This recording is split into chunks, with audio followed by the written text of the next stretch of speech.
¿Quieres saber cuántos amigos de verdad tienes? Empieza un negocio. Empieza un negocio y observa.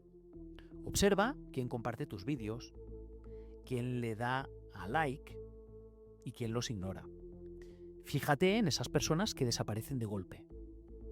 Le gustas a muchos amigos hasta que lo que haces les hace sentir incómodos y preferirán animar a desconocidos antes de animar a alguien que conocen desde hace años. Y algunos no te miran para darte soporte, te miran para ver si fracasas. Y verás como cuando llegues a la cima, algunos aparecerán de nuevo.